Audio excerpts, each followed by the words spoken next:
Inter Milan, top of the table right now in Italy. Do you kind of look at that and see that as a case of Inter being in good form, or kind of the other teams lacking some consistency that should be rivaling them in the league? I see it as Inter as the best squad, and that's about it. At the moment, the way they're playing is not the best. They find a way to go back at the top of the league. I do think that Milan should be doing way more, having one game a week and the team that they have. But, you know, they are battling, and I would say that the team that I enjoy to watch the most at the moment in Italy is Como. Yes, I know people will say that, but if you're being honest with what's happening, yes, it is Como. Simone Inzaghi used to make this team play way better than Christian Chivu. You have to also say that when you arrive at a new club, you want to also make it your way, and you find a way to be at the top of the league at the moment. So just, you know, the bad result recently in the Champions League. And they beat Arsenal last year. Okay, it wasn't the same coach. So let's see where he is against a good team, and let's see also where Arsenal is at the minute, also playing against a good team away from him. It's not normal, is it, when you see a team like Como so far up the Serie A table? I mean, do you think they'd be able to hold on to the coach? Oh, I don't know. You know, ask people that are in charge. Do you make decisions? No, I can answer right now, my analyst. So okay. after the game, after all the show, I can talk to you. Good try, though. If people at home don't know, who owns Como, Thierry?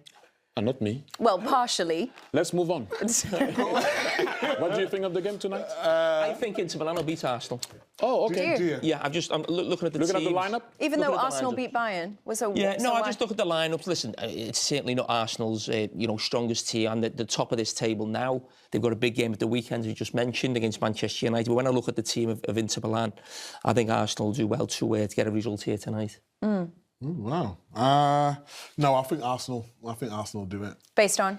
Just based on morale and them being top of the Premier League, knowing how to win. Yeah, they don't score that many goals, but set pieces, they're always a threat. And I think players who come into the team have got something to prove. I'm looking at Eze as well. Eze's not started for a couple of games now. He's been frustrated. When he got that hat-trick against Spurs, his confidence was high. Now it's a big game. Scotland and Swansea 1, Blackburn 1. Goal, says Courtney, watching Arsenal. In Italy, they led. They were pegged back. Inter were threatening a second. What's happened, Courtney? Arsenal, they've gone into the lead, and it's a set piece. And guess who again?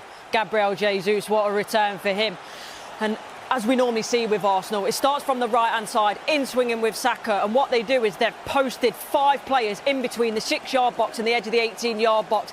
Everyone except Trossard then starts to go to the penalty spot area. No one stays with Trossard. He heads it back across, and Gabriel Jesus probably 2 yards out, if that. One of the easiest goals he'll ever score. No one's with him. Nods it in the back of the net. Taxes, deaths. Arsenal scoring from set pieces. 2-1, Jules. And Jokeres was left on the bench tonight. Jesus scored 2 in his place. Off the bench, the Swede has one of his own. Courtney. Yeah, and it's a decent goal, actually. I mean, the finish itself, but the whole team play from Arsenal is brilliant. It's actually Martinelli that picks it up. He's probably about 20 yards out from his own goal. Wonderful ball, whips it with the outside of his foot, so it's curling back in towards Jokeres. Initially, he's about 30 yards out. He tries to play in Saka. Saka can't sort his feet out quick enough, and then it's just lovely on the edge of the D. And it just sits up perfect for him. Tries to curl it in the top right-hand corner. Maybe the keeper should do better. Gets a little bit of a hand to it, Sommer, but take nothing away from the finish. And I love that reaction from Jokeres in terms of not sulking. He's seen Jesus play really well, get 2 goals, but he's come on and said, you know what, I can do that too. 3-1 Arsenal, game over. That's all he can do, and he's found the net. And that actually, yes, he'd love to have scored more goals, but in the Champions League, he has been delivering 3 goals in his last 3 Champions League appearances, and Arsenal are going to be making it 7 from 7. Surely now. It's absolutely brilliant, Jules. The way that Sučić here strokes this into the net, probably 19 yards out. He hits it side foot, but it's with power and precision in the top right-hand corner. But Arsenal will be a bit frustrated about how it gets there, to be fair, because the last 5 or so minutes they've been giving the ball away, getting caught. And initially it starts, they lose the ball in midfield and Martinez picks it up. Lovely through ball to Thuram. The weight of pass is excellent. He gets a shot off, but I think it's Mosquera that blocks it.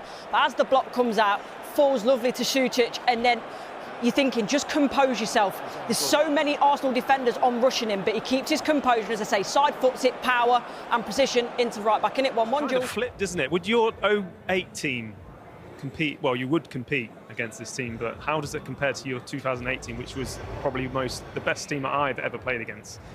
this squad compared to that one? Yeah, we battle them. No, I think we would. I think we would. So I think it took you all of half a second to come up with that. Mikel get into this current Arsenal side? Oh, absolutely. Would you get into this team? Would I get into this team? I wouldn't. think Too many great players. Maybe some minutes. Well, I tell you that there are 7 that are You in. will get in. Wayne, we have to go back to 2020 for the last time Arsenal won a major trophy. Is that going to change this season? Well, they're in a good position. I think obviously in the Premier League and the Champions League, they're in a great position to change that. I personally think it will. I think they will with one of them. I think they're a powerful team. They're a very good team with a very good manager. So I think this year will be the year to change the fortunes. Well, they are still going on 4 fronts, but what makes for you this side more capable, more likely of lifting silverware? I think they've been building towards this over the last 5 years, and I think Mikel Arteta has got a very good squad in front of him. And if you go back to 2002, the Arsenal team, then they were a big, powerful team, and I think that's what he's built towards. They're a big, solid, strong team. With top players in every position. You've got 2 players, I think, for every position who can come in. So the experience of not winning anything over the last few years, I think, will help them as well. They've had the heartbreak, so I think this year they might get that right. And a top 2 finish this season. There's a little bit more Arsenal jeopardy set the San Siro alight with a breathtaking first-half performance, racing into a 3-1 lead against Inter Milan in a relentless, end-to-end Champions League clash. The Gunners were sharp, fearless and ruthless in attack, slicing through Inter with pace and precision. From the opening whistle, Arsenal looked confident and in complete control, silencing the home crowd with a display that screamed authority on the European stage. Watching on, Jamie Carragher and Thierry Henry were visibly impressed, hailing Arsenal's intensity, movement and maturity under pressure. Henry praised the belief running through Mikel Arteta's side, while Carragher highlighted how composed they looked in one of Europe's toughest away venues. If this level continues, Arsenal won't just be chasing wins, they'll be sending a warning to the rest of Europe that this team is starting to look truly unstoppable.